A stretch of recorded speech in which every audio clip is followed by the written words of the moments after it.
Commander. Nice to see you again. How are you settling in, Trainer? I actually feel somewhat useful. It's been challenging to integrate data feeds for the War Summit. How are the systems holding?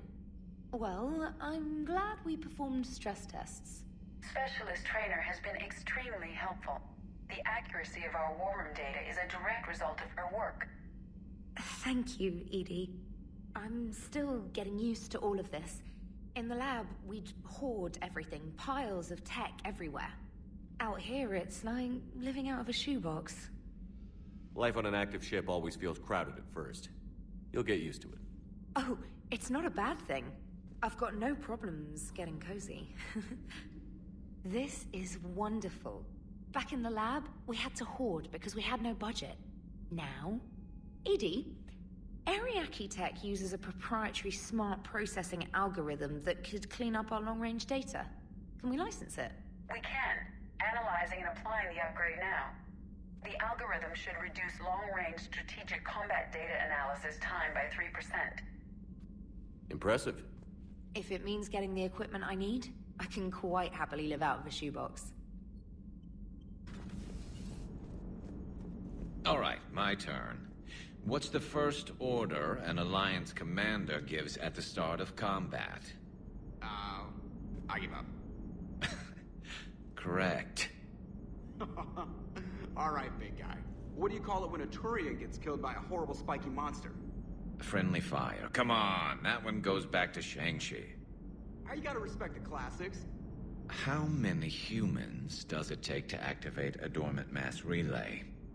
602. 600 to vote on it, 1 to ask the Asari for technical help, and 1 to request a seat on the council afterward. How do you know when a Turian's out of ammo? He switches to the stick up his ass as a backup weapon. Why does the Alliance hire pilots with brittle bone disease? You're shitting me! The Turian military has one about me? Oh, absolutely. I heard it myself from a private back on Palaven. Alright, why does the Alliance hire pilots with brittle bone disease? So their Marines can beat someone in hand-to-hand drills. Damn, you need to tell James that one. Hey, what's the hardest part about treating a Turian who took a rocket to one side of his face? Figuring out which side took the rocket. Never thought I'd see the Krogan and the Turians team up. Even the Reapers have to be a little nervous about pissing them off. I'd say more than a little. I'm sorry about Morden. He was a good man. Yeah, he was always running those tests. One time he tagged me in the middle of the night to ask how many livers humans had. And this bump on my elbow? He said it was just a mild bone deformation, but I'm pretty sure he stuck a probe in there. Glad it was just your elbow. I always thought he was crazy. Useful, but crazy. Then he gives up his own life. To save the Krogan. Doesn't do much to disprove the crazy theory, huh? I guess not. But he was one of ours. So now that we got the Krogan and the Turians, what now? The Krogan help us turn the tide on Palaven. They can shoot at something useful for a change. Dig till we hit daylight, huh? Works for me. So how does it feel knowing Krogan will be singing songs about you until the end of time? I'd think it would be an honor. There's enough misery in this universe. It's nice to see something go right for a change.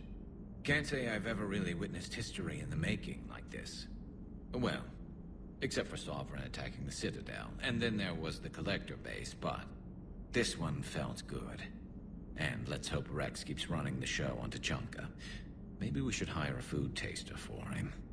Imagine the carnage if someone like that brother of his, Reeve, took over. It could happen. I know, it's a chance we have to take, but I have to say, if it wasn't my own world that needed the help, I might have taken that Solarian deal. I could never bring myself to do that, no matter what I was offered. I admire your restraint, Shepard. It's nice when we can save the galaxy without destroying another race along the way.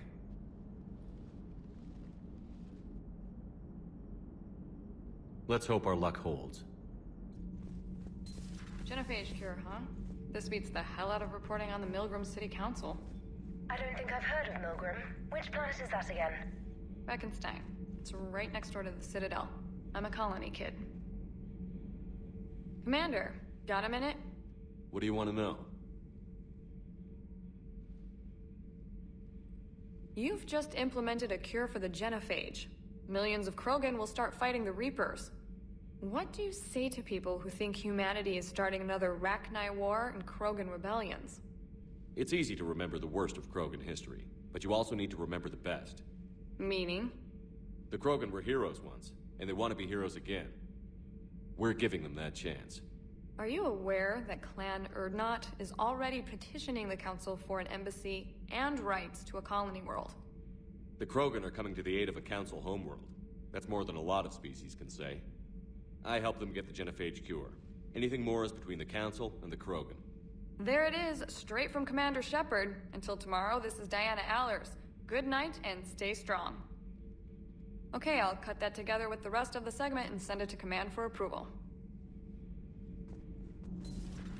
Edie doesn't pilot the Normandy, she is the Normandy. No, she's a passenger in the Normandy, just like us. The ship was a spacefaring vessel before Edie even existed. Engineer Donnelly is correct. The Normandy SR-2 was completely spaceworthy prior to my installation. See, Edie agrees with me. Edie's mind and the Normandy are a whole entity now. You couldn't just move the processors in the AI core to another ship. Engineer Adams is correct. Processes that contribute to my self-awareness are spread throughout the ship. See? Edie agrees with me.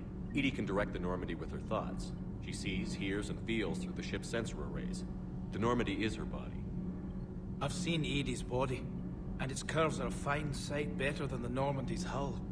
So what do you think, Edie? Are we more than our thoughts? I'm done. Any more of this and my head's gonna explode. Commander, remember the problem I mentioned? About a core overload possibly venting into the engineering compartment? Daniels, Donnelly, Edie, and I have been brainstorming and comparing notes.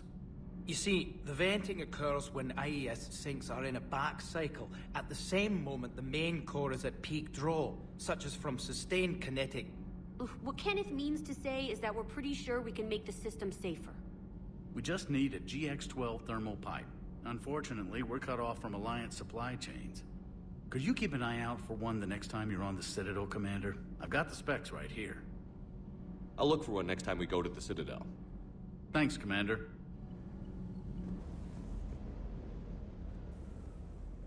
Everything okay with the shuttle? Just double-checking the inertia dampener coils. Can be twitchy in these UT-47s. But don't worry, this bird's been rock solid. I always see you down here working your ass off. Ever take any downtime? I get my sleep, Commander. Flying tired is nearly worse than flying drunk. What about your waking hours? Any R&R? I need to keep myself busy. Otherwise, well, too much time to think. I appreciate your dedication, but I don't want to see you burn out. I know my limits. I wouldn't take a chance with your life. So before this war, you must have done something to relax. Sure.